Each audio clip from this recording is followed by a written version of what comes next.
Good morning, everybody. Got a hell of a show for you today. A lot to cover. We've got a lot to cover. I don't even know if we're going to be able to get to it all. So let's get right at it. Fill your cups, grab your pen and paper. We may have time for a roundtable. I don't know.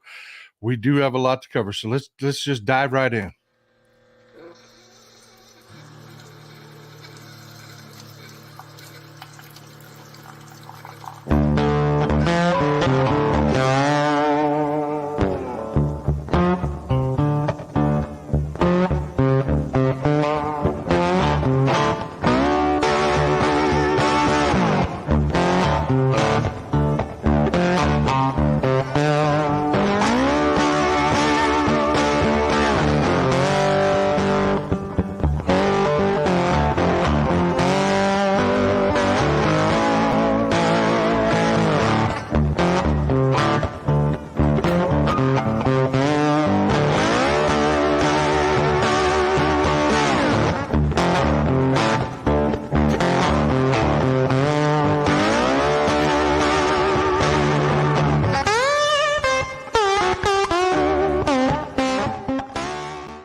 Good morning, everybody. Like I said, there's a lot happening on a lot of different fronts, and there's some of it that I want to touch. We're going to the Arizona trial and what's going on in Arizona. We're going to do a whole segment on that in another show, but there are some updates going on that I just want to talk about that oh my God, dude, Republicans are the worst. They are just the worst. Rudy Giuliani, uh, just arrogantly taunting Christina, the prosecutor in Arizona, putting out this tweet.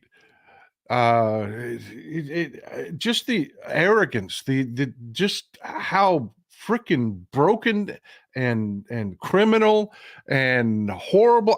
There just aren't enough words. Rudy Giuliani tweets out, if Arizona authorities can't find me by tomorrow, if you remember, he was hiding and they were having a hell of a time serving him. They must dismiss the indictment. He was trying to run the clock out on the statute of limitations in Arizona. And AG Mays wasn't having it. So he tweets this arrogant tweet out. Haha, you can't, catch me if you can. You can't find me, yada, yada, yada. When he's tweeting this out, folks, they had been tracking him just trying. His doorman at his building was told to not allow anyone in. It's just scummy. I would think about that, folks. It's just scummy the way that Rudy was acting. And just, again, arrogant about it. And Chris Mays had people waiting outside this party where he was arrogantly posting this. And as soon as he walked outside, you're served. You're served. And I love what she says here. The final defendant was served moments ago. Rudy Giuliani, nobody is above the law. Way to go, AG Mays. Folks, MAGA are just low people. Their voters are low people. The things that make these people happy. I want you to think about that. Could you ever imagine a Democrat? Could you ever met Hunter Biden or anybody tweeting out, haha, you haven't been able to serve me. Can't catch me. What would our reaction to that be? We're not going to dig that. We're not going to celebrate that. It's not who we are. We take the law seriously. We take government seriously. And folks, it just goes downhill from there. Like I said, I'm going to do a whole segment on the charges in Arizona. But it's just, some of it is just so much, there's so much schadenfreude to be had. And I always like to start a show on a note that makes people happy. So here we go. This is how it started. This is Christina Bobb.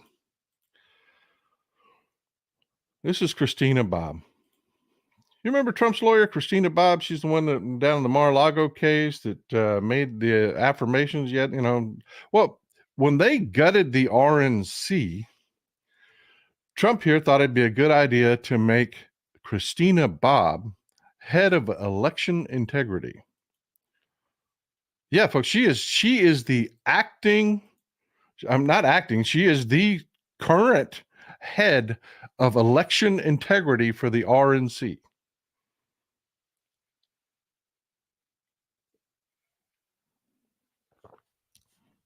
A person that has been involved in Trump's coup. There's no other way to put it. I mean, she was intimately involved in Trump's coup. Well, this is how it's going today. Rick Wilson chalks up another one. Remember Rick Wilson, everything Trump touches dies. The Times of San Diego, kudos to them for bringing us this mock-up here. This is Christina Bobb's mugshot alongside all of several of her charges. Christina Bobb, conspiracy. Christina Bobb, fraudulent schemes and artifices. Christina Bobb, fraud scheme, practice, conceal. Christina Bobb, forgery. Christina Bobb, forgery. This all comes out of the Arizona fake electors and her involvement in that scheme to enact a coup. They sent fake slates of electors that had no legal justification, that have no justification in any election,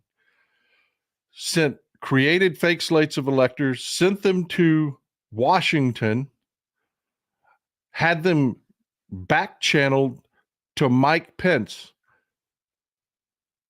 in order to have fake electors installed and Trump to engage in a coup and seize the election. And this is the person in charge of Republican election integrity. Folks, this isn't an everyday election. It just isn't. This isn't, at every election, you get somebody that says this is the most important election of your lifetime. Folks, let me just recap for you one more time what Christina Bobb was involved in. They created fake electors. They just claimed they won. Then they sent that to the National Archives, claiming it was really legitimate. They had them forwarded to the vice president, trying to pressure him to certify fake electors and steal an election. That's a coup. And she is the head of election integrity at the Republican National Committee.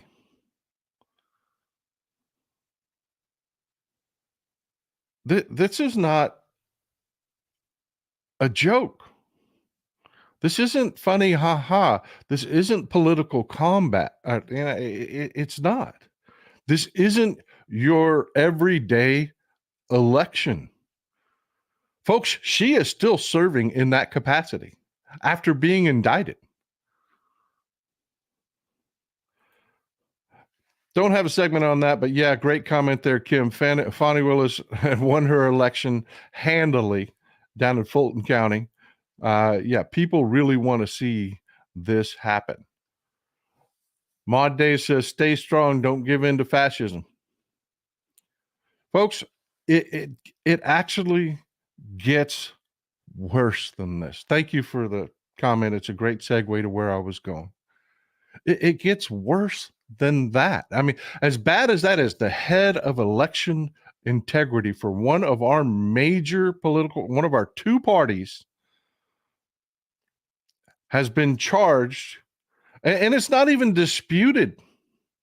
She's pleading not guilty as a legal matter, but it's not even disputed that they sent this slate of fake electors anywhere. But you'd think that was as bad as it gets, but you always have to remember with Trump, it always gets worse. It always gets worse. Put a pin in that. Before we get to that, that's going to be our main story. I do want to, I almost forgot. I want to recap real quick. The Trump criminal trial is over, folks. The defense is rested. The defense is rested. That's it. Their last witness was this clown, Robert Costello. This was a mistake.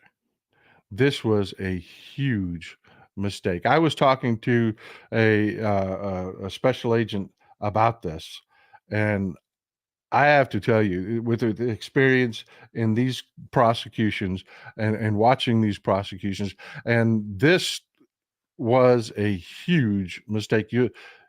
This is the guy that was basically getting into a staring contest with the judge. Judge Merchan, had to clear the courtroom because this guy was being such a jackass.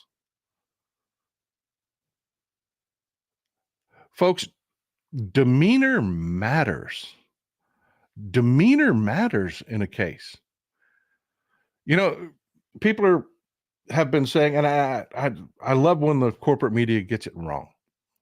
They're sitting there trying to tell people, oh, well, they're trying to undercut Michael Cohen's integrity. They're trying to undercut his credibility with the jury. Folks, that was stupidity.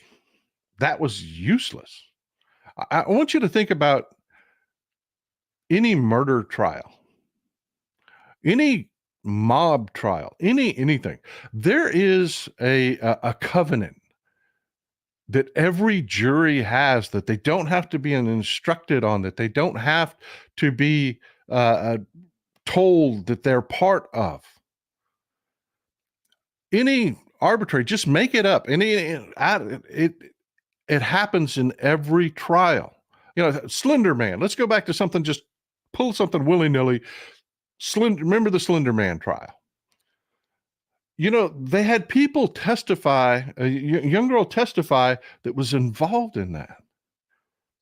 Folks, she had no integrity. Her behavior was awful.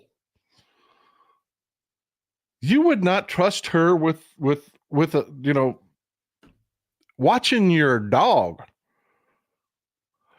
But the jury has an understanding, a covenant, if you will, with the prosecution.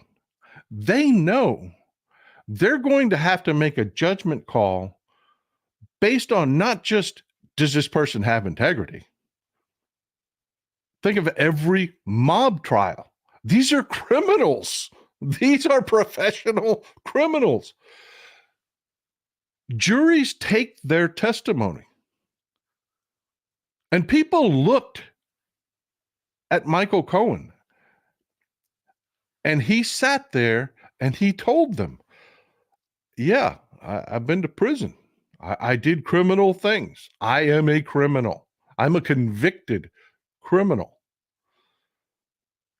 It wasn't a matter of his integrity. That jury was not looking from Michael Cohen to hear, oh, yeah, I'm a Christian, put my hand on the Bible, never tell a lie. No. Attacking his integrity is stupidity. The jury is going to know, but every jury has a covenant, if you will, to say, okay, I'm going to listen to what he tells me, and I'm going to listen to it in context. Therefore, his demeanor on the stand means everything. And the prosecution did an amazing job with Michael Cohen. They really did. They did an amazing job with Michael Cohen.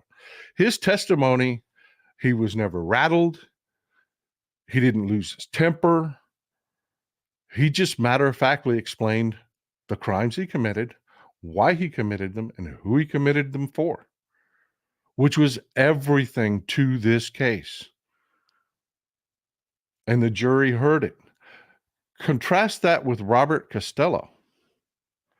Robert Costello was a jackass on the stand. He was angry. He was, just muttering out loud, calling for things to be stricken. And there was moments the reporters were talking about the jury were responding to Robert Costello's antics, and they were looking at each other and shaking their heads. Folks, that's not good. And this is the guy that was supposed to impeach the most important witness the prosecution had in Michael Cohen. And they did not take what he had to say. They didn't. Robert Costello was a mistake. He actually hurt them. And I've said it from the beginning. Blanche, all of Trump's attorneys were, I don't know where he shops for attorneys. I don't know where he gets these people, but these were the worst attorneys ever. Because there was one weakness, one opening for the defense in this case. I've told you over and over and over again, this is a financial crime. Financial crimes are always easy. You just open up the books and say, okay, here's the ledger. These are the checks. The prosecution did an amazing job. Not only did they have checks, but they actually had documents that they showed were taken to Donald Trump that laid out the conspiracy, how things were broken down before he signed the checks. They brought text conversations. And that was another one with Robert Costello. He flat out got busted lying in his first question, his introduction to the jury. He got busted in a lie. He talked about, they asked him, did you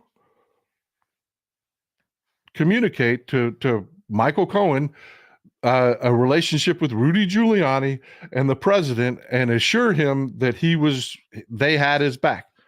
No, that's a false, that's a lie. That's a false, that didn't happen. Prosecutor said, okay, we have your text message that you sent that says, I just sat down with Michael Cohen and explained to him my relationship to Rudy Giuliani and informed him of all of the responses coming from the White House that are positive and they've got his back. In his own words. Folks, the jury will hold that against Trump. They will. And that was his introduction to the jury. That was literally the first question. These were the worst attorneys ever. They had an opening. I'm not going to lie. There is danger of him being acquitted because there was a weakness in the prosecution's case.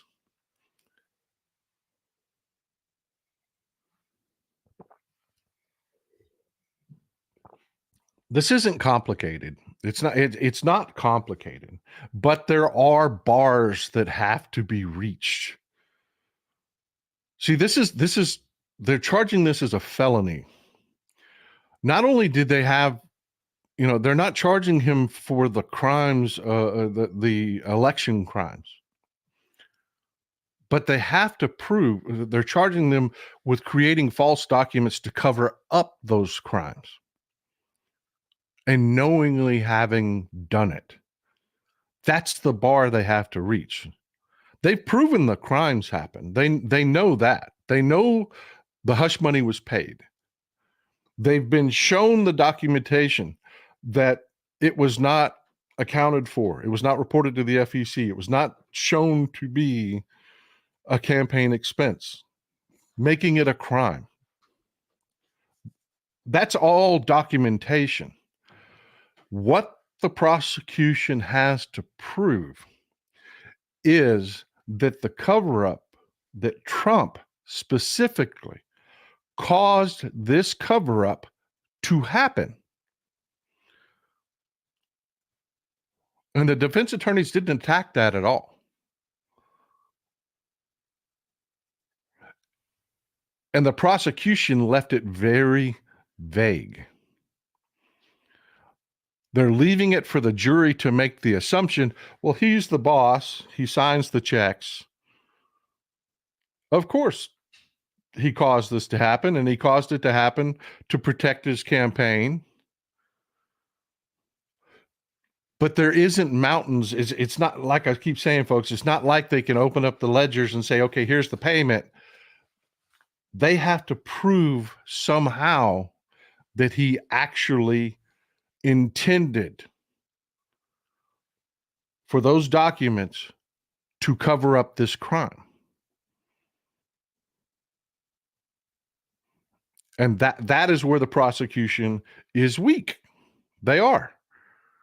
They're allowing the jury to go by assumptions that you make, that I make, that everybody makes, things that make sense. He's the boss. This is going to hurt him. Pendiche says, will the orange one go to jail if convicted, or can he make an appeal? And I'm getting to that, bud.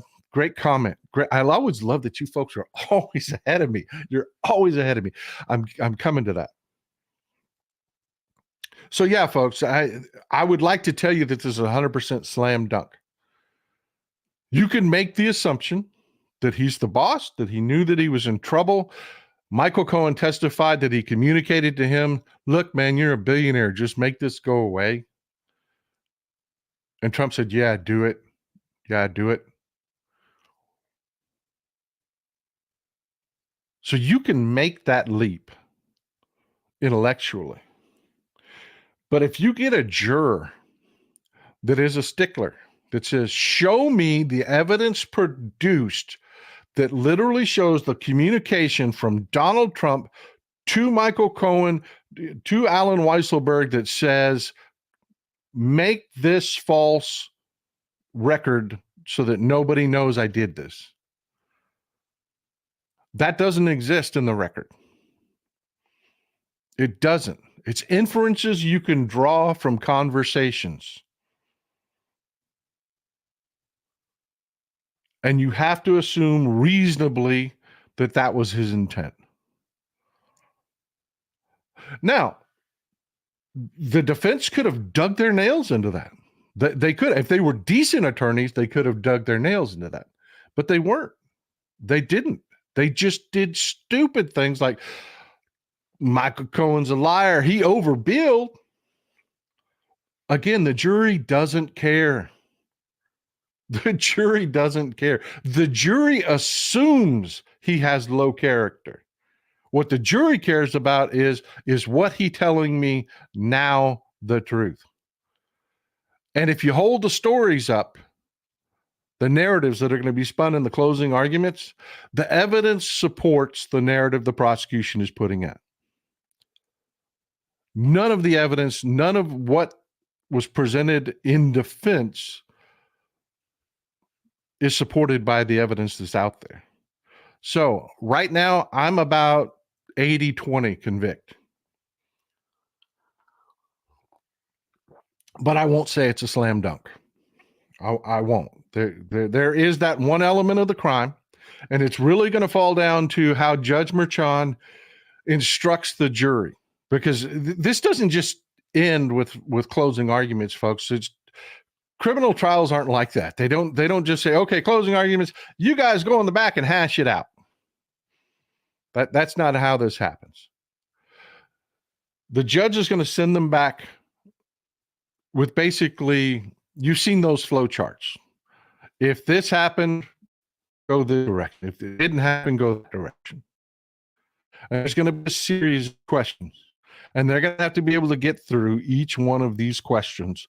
And if they get to the end of the questions, the judge is going to instruct them, then you have to convict.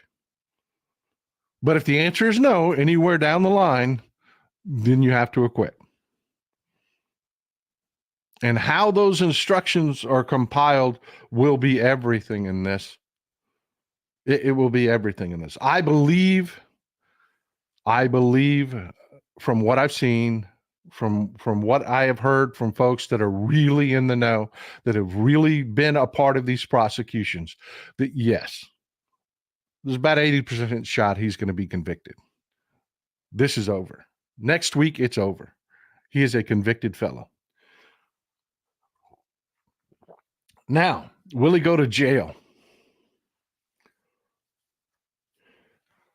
If this was anybody else in any other situation, I would tell you no, he's going to get a fine.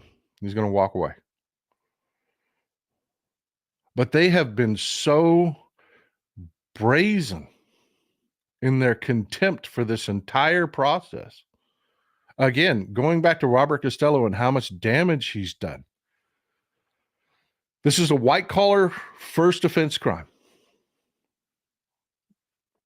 Normally, I would say, no, he's not going to get any jail time. But from everything I've seen in their behavior and the way they basically had to just, do you remember that movie with Keanu Reeves? I can't remember the title, but the one where he plays John Constantine, one of my favorite movies. There's the scene in the hospital where the devil has the Antichrist got a hold of him, and he's kicking and screaming, and it's just fighting and scratching and crawling, and he throws him down into hell. That's what this has been like with Trump.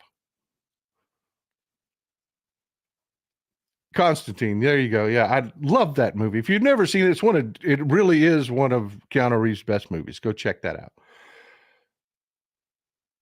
That's what Trump has been like with this. There's no contrition at all. There's no, oh, well, this was a mistake. Oh, well, we didn't know it was a crime. It was a crime, but we didn't know it. There were none of that. This has been arrogance. This has been, we did it and screw you.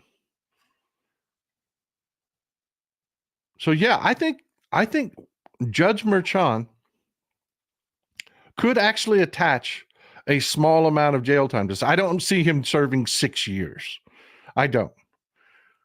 But I could see him attaching a day per charge to be served consecutively and sending him to jail for a month. I could see that. I could see maybe a week per charge, sending him to jail for maybe a couple months, a few months. But yeah, it'll be a harsh sentence if he goes to jail. But I think there is a better than 50% chance that there is some jail time attached. So we're going to have, for the first time ever, a former president. In my estimation, a former president is going to be found guilty of felonies. He's going to serve time in jail. And it's going to be fascinating to watch, because this all wraps up next week, folks. Closing arguments, and it goes to the jury. And I promise you, in this case, the jury is not going to take more than a day. They're not. They're just not going to take more than a day. Thank you for the support, Kerosene. I appreciate Kerosene Care. I appreciate you. I really do. Allows me to do this full time. Thank you. ET says, hit the thumbs up button. Yes, please do. Hit the thumbs up button. What that does, folks, just a brief side note, what that does, what does hitting the thumbs up button do? Tells me, one, if you like what I'm doing. I know you like what I'm doing because you keep coming back. I know that already. That's not what the thumbs up is about. It tells the algorithm, it tells the program at Google, hey, folks are liking this, and they're liking it pretty quickly. So yeah, let's show it to other people that haven't seen it and see how they feel about it. And that grows our audience. That's why I asked you to hit the thumbs up button. But folks, look, back to what we were talking about a minute ago before we did the trial recap. There's actually something that's happened that is worse for Trump than this trial. It really is. Michael McAndrews, thanks for the support. Thanks for standing up. I appreciate you, brother. That's my job. It's what I do. And to understand what has happened with Trump and why it is so impactful, we've got to look at some stuff. We're going to jump on the Wayback Machine, and we're going to just put it in context. There's information out there about Trump and what he is, and we have been telling you over and over and over again, like this. Donald Trump's dad was arrested at a Klan brawl. He was arrested at a Ku Klux Klan brawl. People shrugged that off. They said, well, that's ancient history, man. So his dad was a racist when he was younger. Oh, well, no big deal, right? Well, when Trump joins his father in the business, one of the first things that he does when he gets into business with his father is he gets charged by the Department of Justice. Because Daddy Trump and Trump here were charged for running whites-only businesses.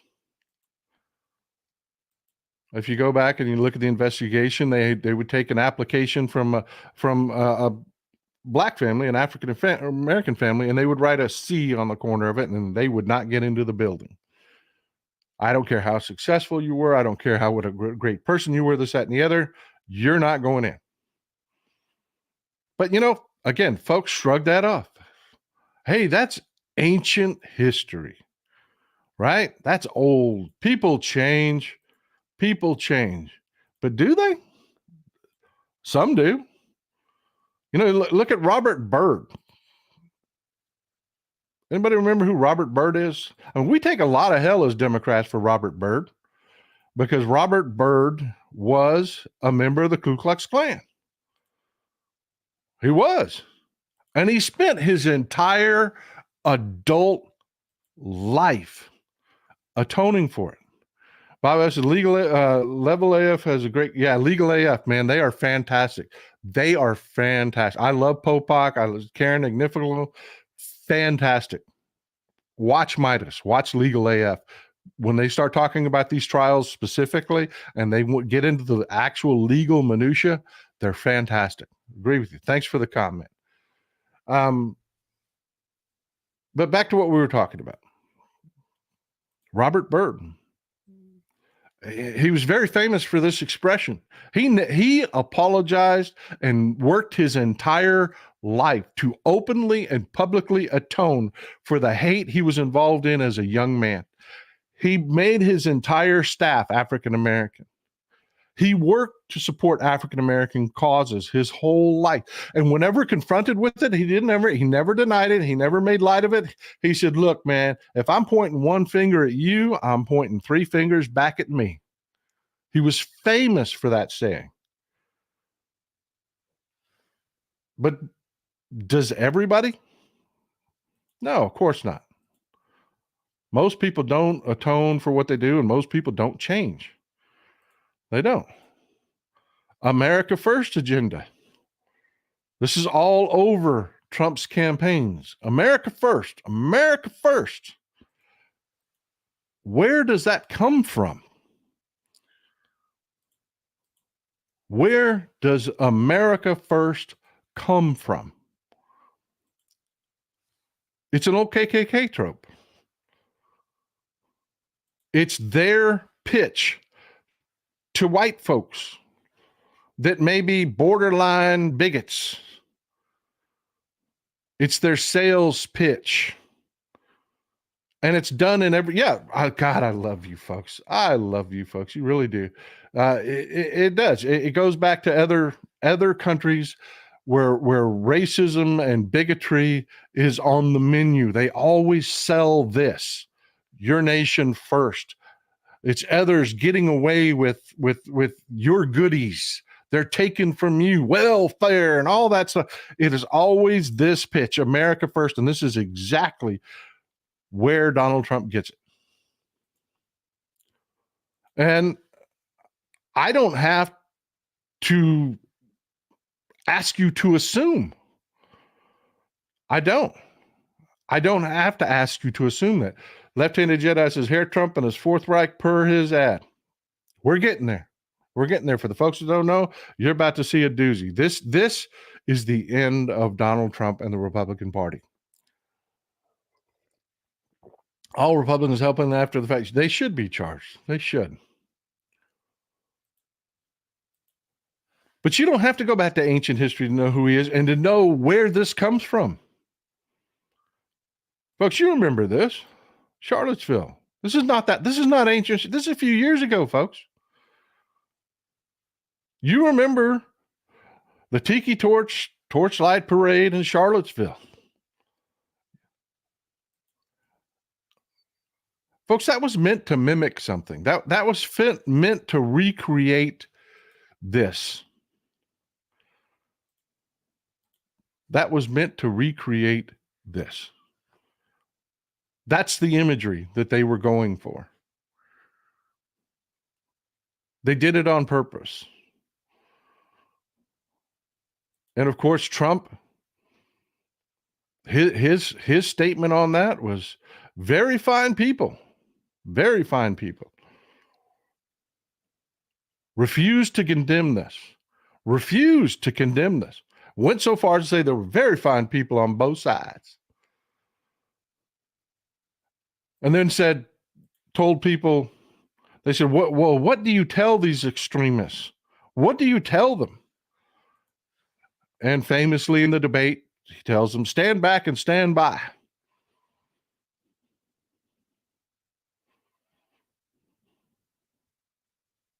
Didn't condemn them, didn't attack them, told groups like the Proud Boys, a racist organization, stand back and stand by. That's not ancient history, folks.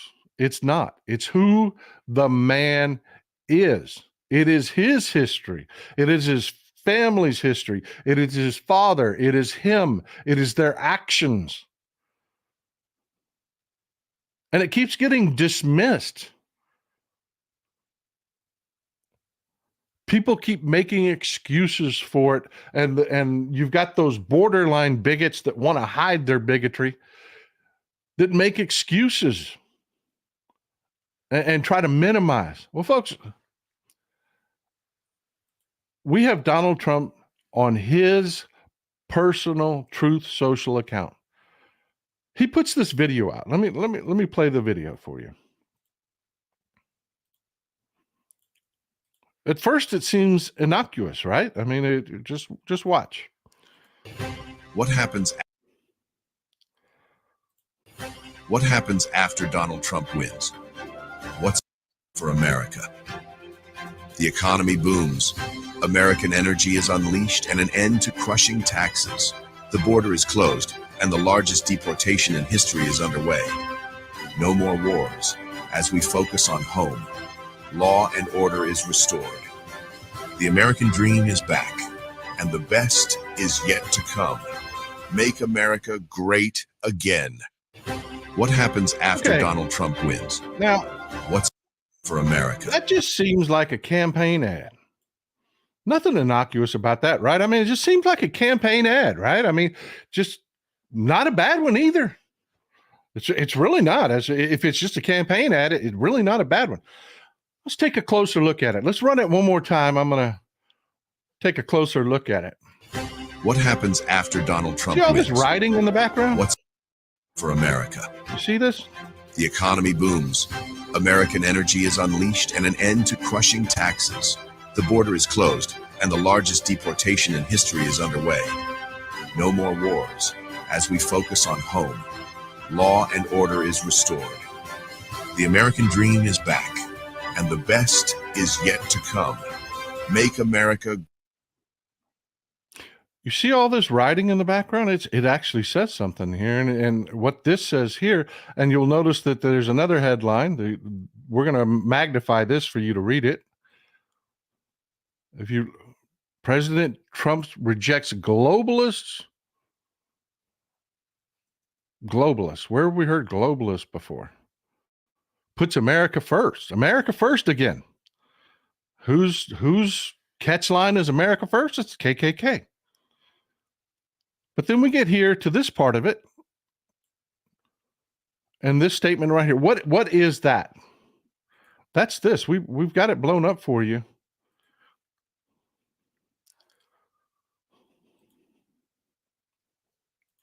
Strength significantly increased by the creation of a unified Reich.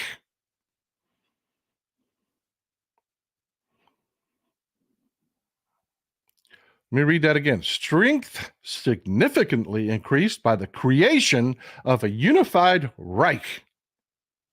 Great again. That's written right here in that ad under MAGA. Make America great again. Strength significantly increased by the creation of a unified Reich. That was put out on Donald Trump's personal Truth Social account.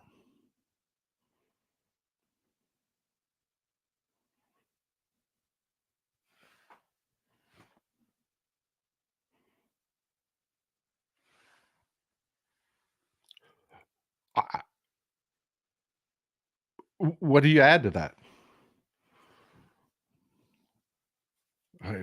They're telling you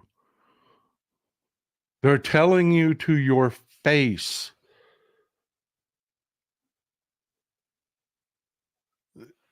What do you add to that? Well, they're trying again, over and over again. Each of these examples I've showed you, they've made light of them, they've marginalized them, they've made excuses for them. This one, they're trying to say, oh, it was just some nobody staffer that saw a video that looked pretty good online. We didn't have anything to do with it. Yada, yada, yada. The coffee boy did it. There's a problem with that. We have Donald Trump's own words as to who has access to his personal Truth Social account. You know, he is a social media addict, and he does not arbitrarily just let people use his accounts. There's no coffee boy with that. Well, let me let Trump explain it to you.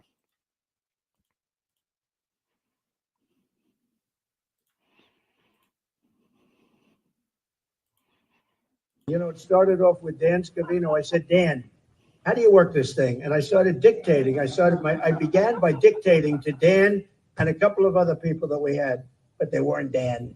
And I'd dictate something, and all of a sudden people started following. And then on occasion, like about once every 3 years, Dan wouldn't be around because he was Ozer. I couldn't get rid of this guy. I call him the most powerful man in politics because he's the only one that has my number. He could say, I don't like you, voters. I don't like you at all. I'm fed up with you. I can't stand you. And that's the end of my political career. Dan's the only one that can do that. Where are you, Dan? Most powerful man in politics, I say. The most powerful. He's the only one that can do it without, he can press it. Linda, he's got the number. Even Linda doesn't have it, although I give it to you. I trust you implicitly. Goes on to explain how there are high-level people in his orbit that don't have access to this. It's Dan Scavino. Dan Scavino is the one with access to my account. Not some coffee boy, not some low-level staffer. He told you to his mouth. He's explaining how the social media stuff started. He didn't even know how to use the damn phone when he first started. He would dictate it to Dan Scavino, who used to run his communication shop in the White House. Folks, this guy was the head of communications in our White House.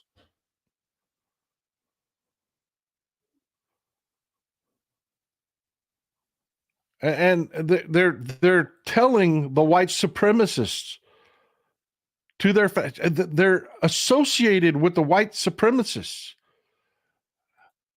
You know, and everybody's trying to circle the wagons around this guy. This is Dan Scavino when he worked in the White House. Everybody's trying to circle the wagons around it was some staffer. Donald Trump tells you himself there are high-level people in his campaign. He doesn't give them access to his account. Very few people have access to his account, Dan Scavino being the primary one.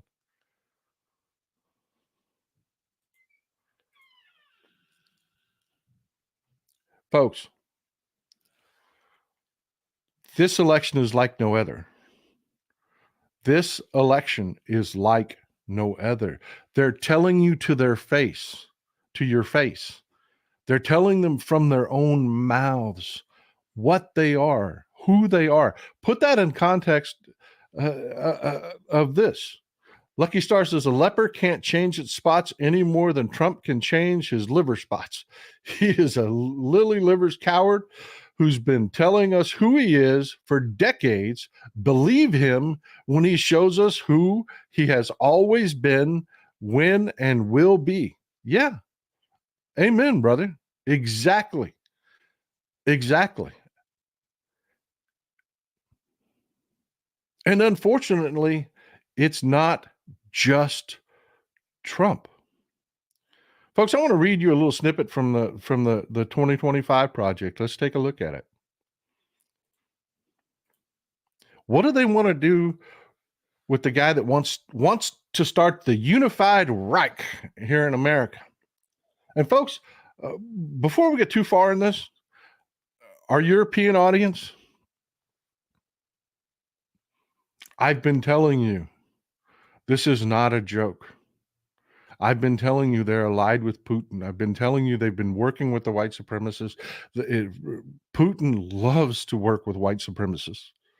It is the foundation of his party. The Republicans, white supremacy is the foundation of their party. I have been telling you how dangerous this is. And I told you in the last show, I made the comment, and a lot of people emailed me saying, Paul, don't be this kind of person. Don't be scaring people over the top. Folks, I have told you, if this man gets power again, the world burns. And folks, he's got people like the 2025 Project. This is originally started from the Heritage Foundation, but it's not just in the Heritage Foundation. Let me read this to you. It is not this is them telling you, folks, this is their website. It is not enough for conservatives to win elections. If we are going to rescue the country from the grip of the radical left, always has to be a boogeyman. We need both a governing agenda and the right people in place, ready to carry this agenda out on day one for the next conservative administration. This is the goal of the 2025 Presidential Transition Project. Remember, Project 2025 is just that. It is a transition project. You know how after an election, you have that presidential transition where they appoint people and they get the government up and running before the next government takes, before they take power, because you're not actually, the election is in November, but you don't take power till January. You've got that window in there where you form up your government so that there's a smooth transition. They're telling you what they're going to take that time to do. They're training people right now. As we read into this, this is what this program is about. They talk about the 4 pillars. This is the goal of the 2025 Presidential Transition Project. The project will build on 4 pillars that will collectively pave the way for an effective conservative administration. One of the 4 pillars is to have people ready to go, to blitzkrieg our government and to train them in advance on how to defeat the rules and the laws that are in place that keep our institutions working. And by institutions, I mean the courts. I mean the Department of Justice. I mean the FBI. I mean every bit of scary government out there that is held back by laws. Every bit that is held back by laws. This project is designed to defeat. They say it themselves, folks. You could go in more about the 2025 project. They go into great detail how they intend to do it, who to contact to apply for jobs so that they can have you in place and ready to go. This is their website, folks. Training, Presidential Administration Academy. Go look. Don't take my word for it. Go look. If you look down here at news, what they call news, real America, bigoted white America. War Room over here, the War Room's, that's Steve Bannon. Steve Bannon's War Room. Paul Dans walks through what it'll take to take down the administrative state. Now, I just had a troll tell me my mind ain't working right. Well, jackass, maybe you'll believe Steve Bannon when he tells you himself out of his fat, pustulated mouth, what is it going to take down the administrative state? What's it going to take for the white supremacist bigots to take down the administrative state?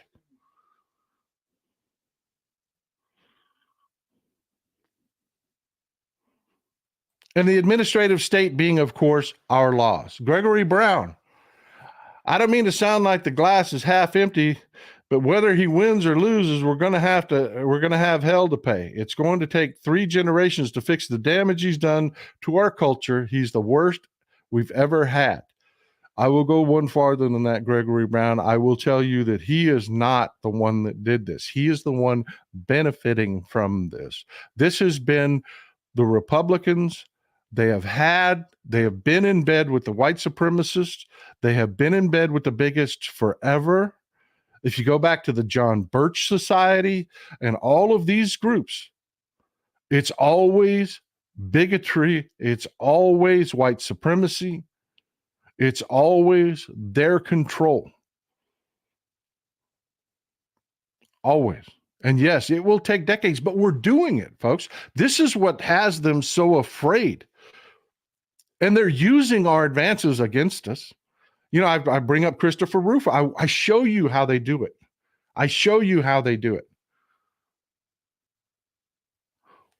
One transgender person got 1 beer can from Anheuser-Busch, and look at their response. It's a planned AstroTurf technique that they use called riding the backlash.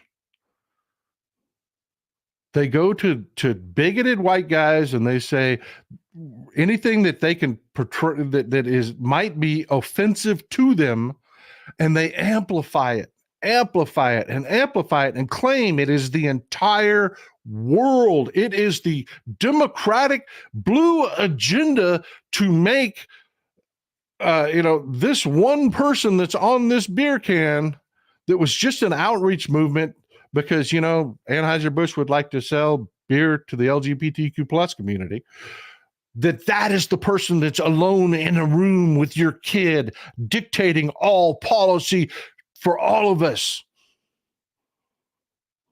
It's what they do, folks. It's what they do.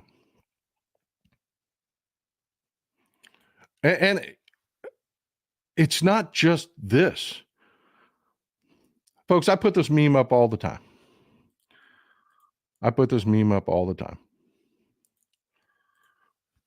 Accuse the other side of that which you are guilty. Folks, these are not incredibly bright people. They're not reinventing the wheel here. They're going back and they're reusing things that have happened in the past that have had some success, and they're trying to do them again. I told you about RFK Jr. That's not new. They didn't invent that. They're looking at what Teddy Kennedy did to Jimmy Carter, and they're saying, let's recreate that. Let's try to do that. It failed miserably. He's taken votes from Trump, but that was the goal. And Goebbels, accuse Democrats of that for which you are guilty. Accuse the people you hate. Accuse brown people of that which you are guilty. Folks, I showed you the statistics. You know, I'm not a big fan of Cato and what they come, but I've told you they're not liars. Their data is good. Their assumptions from the data are awful. They're libertarians, and I don't dig libertarians. I don't. Their entire mindset is broken as far as I'm concerned. But Cato aren't liars. They went and looked at drug seizures, convictions, and they came to the conclusion that 90% of the drugs being sold in this country are brought in by us. And by us, who do I mean? Remember the Tiki Torch Parade? The very fine people? This guy, Josh Newcomb, changed his name to Newcomb, his last name. One of the white supremacists down there at Charlottesville, this guy committed suicide because he got busted muling drugs across the border. And rather than go to trial and go to jail, he killed himself. Some of the very fine people.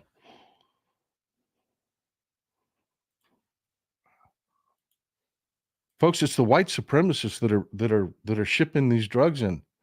It is. Leader of white supremacist gang. This was a huge 25 years in federal prison for armed drug trafficking and assaulting an officer. These networks, these white supremacy networks, aren't just funded by old white frat boy billionaires. They fund themselves by muling drugs. They do. And folks, we have a bigotry problem in this country. It is in our law enforcement. It is, I've told you before, we need to gut the Department of Justice. There are way too many biased Republicans in the Department of Justice, in the FBI. Christopher Wray has to go because these people are not on board with where we're going. We're going with a country where everybody does better. Everybody does better because everybody does better. We're not going to hate each other anymore. We're not going to be bigots. We're not going to be racist. They are hating that, folks. And I have to tell you, they are huge into law enforcement. White supremacists are really, really big into infiltrating law enforcement. You got these constitutional sheriffs. These are the same jackasses that say, well, you know, we're not going to enforce any gun laws. And it's a nexus of all of this Republican, right-wing, white bigotry.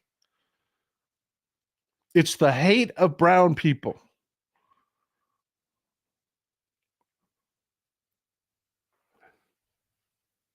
They're in business with the white supremacists that are muling the drugs in.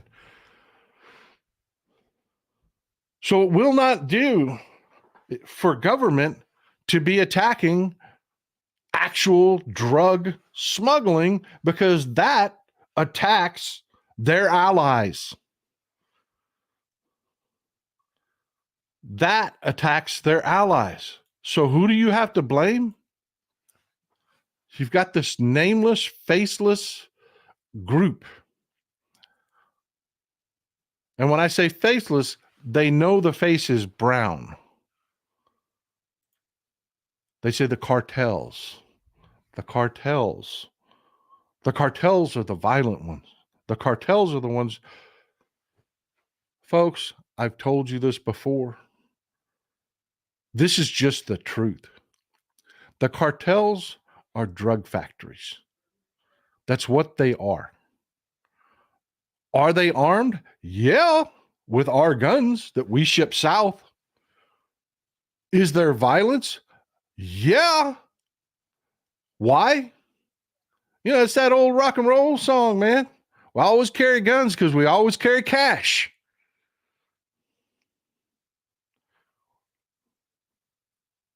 One of you folks, I'm having a mind blank. Who that was, go back to the old Eddie Murphy movie, singer and title. Come on, come up with it. Always carry guns because we always carry cash.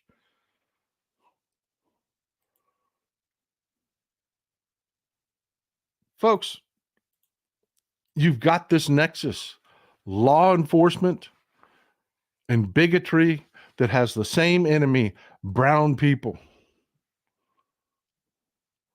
Beverly Hills Cop, there you go. That's what it was from. Theme song from Beverly Hills Cop.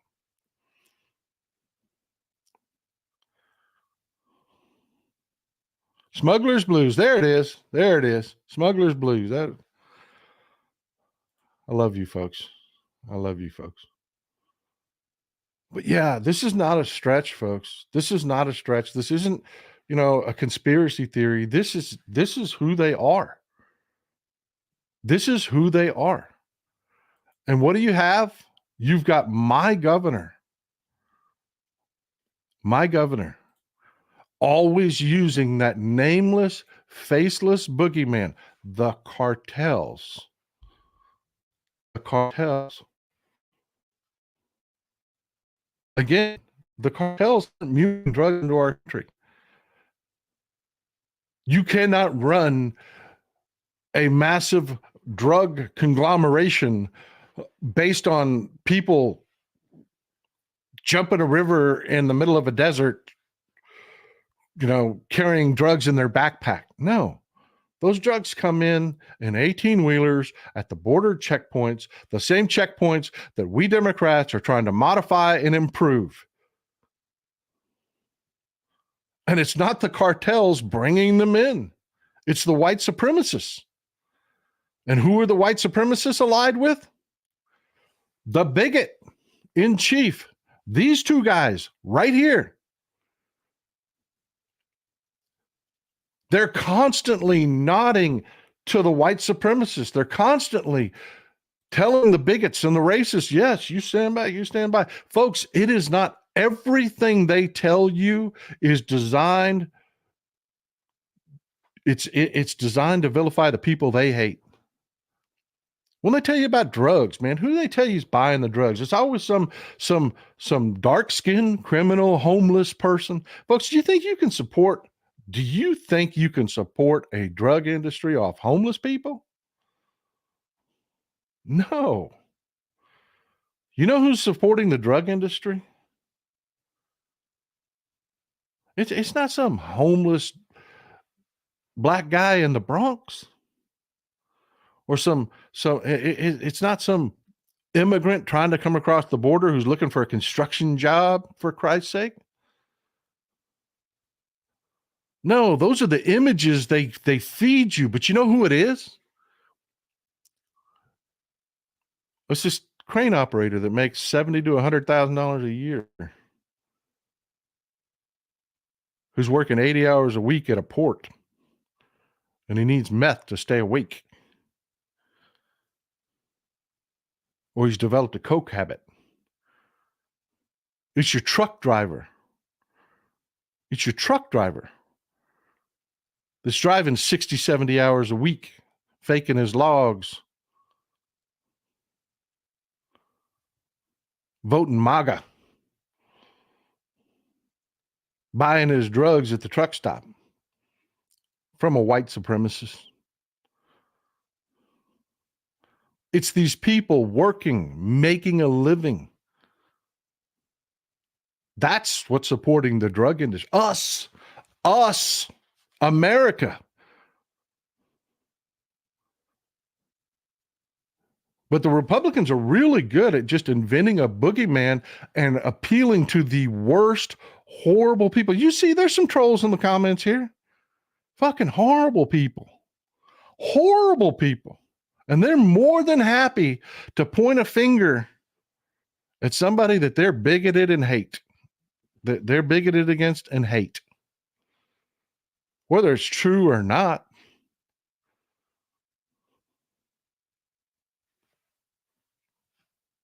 It's just the way it is, folks. It's what the Republicans are. I had a whole segment on inflation. We're going to do that in the next show. Folks, they're telling you out of their own mouths. They tell you they're aligned with the white supremacists and the bigots and the criminals. They tell you they're trying to establish a unified Reich. They're trying to take down all of our protections, the administrative state. That's the law. That's all that is. It's the freaking law. They don't want to deal with laws anymore. They're telling you they have a website that you can go to yourself, the 2025 Project. You can read for yourself, people. Thanks for the support, Peter. I appreciate you, my man.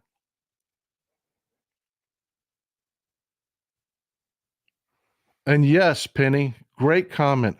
Cruelty is the point. Because MAGA are the worst human beings out there. All they want in return is for you, when you get into government, to hate and hurt the people I want to hurt. Compare that to us and what we do. We pass a law that says, look, you can't be bigoted. You can't be biased against people. You can be bigoted. This is America. It's free. You can go be bigoted. You just can't hurt people. That's against the law. What did they do? The second they got any power, they repealed all those laws. That's just our history. That just happened under the Trump administration. We passed a bunch of laws that said, look, you can go be a bigot all you want. This is America. It's a free country. You can be a bigot. Go do your thing. The only thing you can't do is you can't hurt people. You can't act on it and hurt people. Thanks for the support, Phantom Pup. I appreciate you, man. I appreciate you allowing me to do this full time. What did they do the minute they got power? Stripped all those laws away.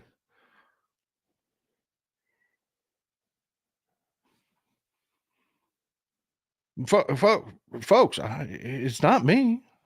I'm not selling you a bunch of bullshit. I'm not.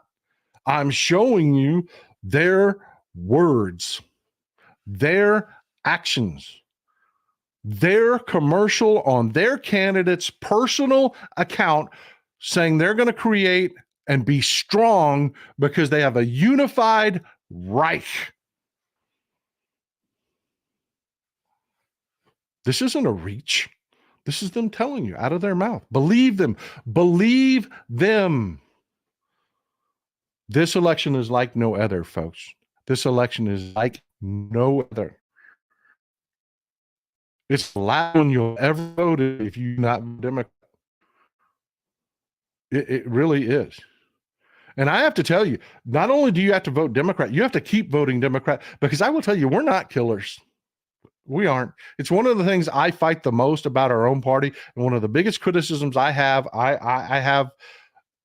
in our own party is that we keep having this fealty to the law, and look how long it's taken to get these prosecutions done. Brazil, they busted people overnight for their coup. I mean, it was days and these people were in court. It took us years because we have this fealty to the law. We're not killers. And I'm working really hard to get that killer instinct up and going within our party, because this is real danger, folks. Thanks for the support, Michael. I appreciate you, man. Gregory Brown says their movement is based on spite. I'm finding in a lot of MAGAs I've been in discussions with, don't care what that insect does as long as it makes the libs cry. From the horse's mouth. I get what you're saying there, Gregory Brown. I get what you're saying there. Yes.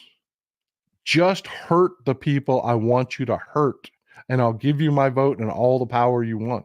You see them, and I just wrap this up with this. You see them in videos over and over and over again.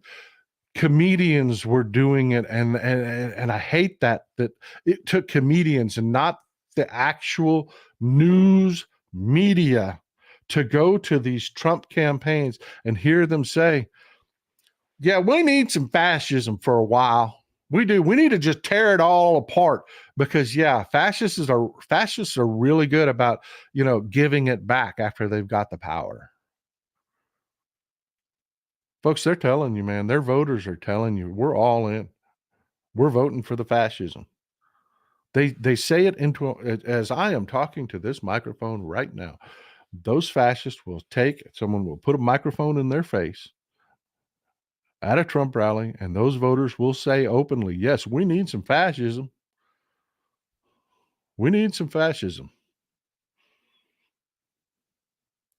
You have got to vote. You have got to, I'm telling you, folks, hurt yourself financially supporting Democratic candidates. Take time to volunteer. Do things you have never done in elections before.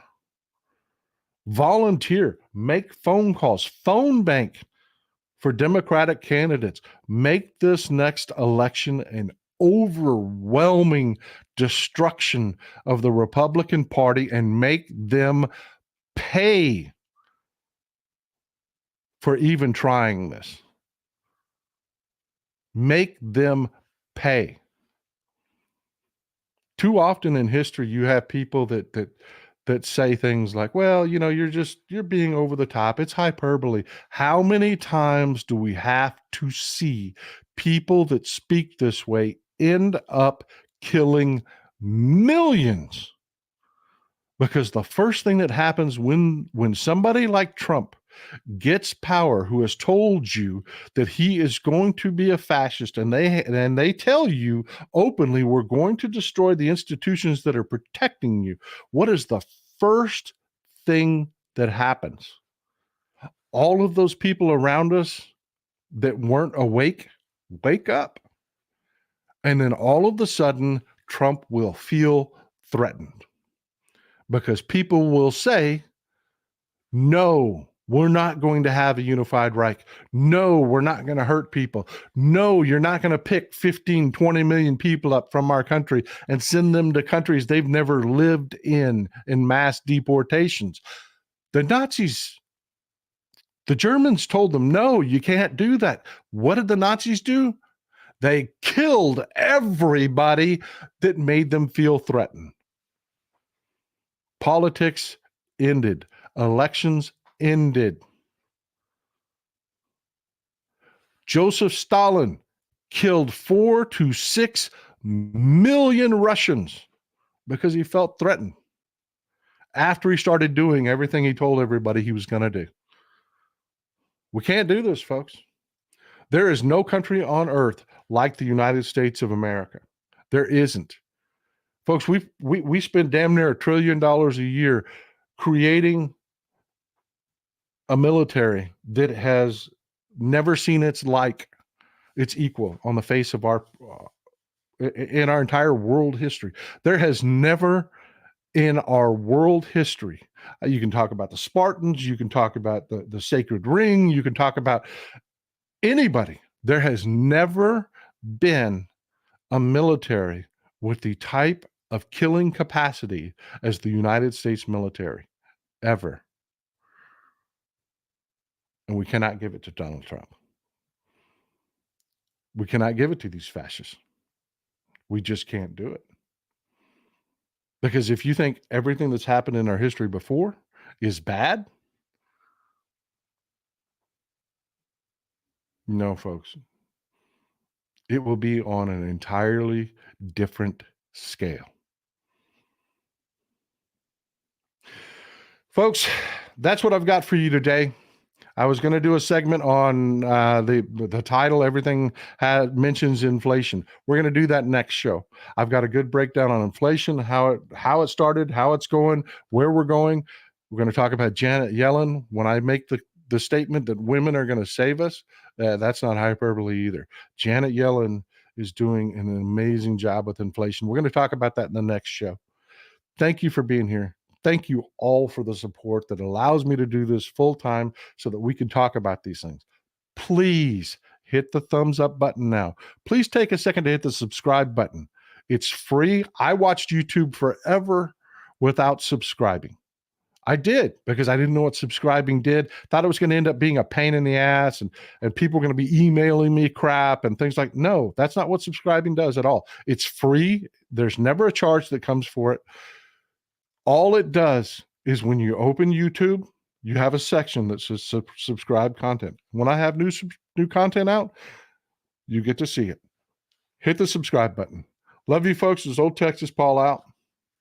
Enjoy some Texas cities at night.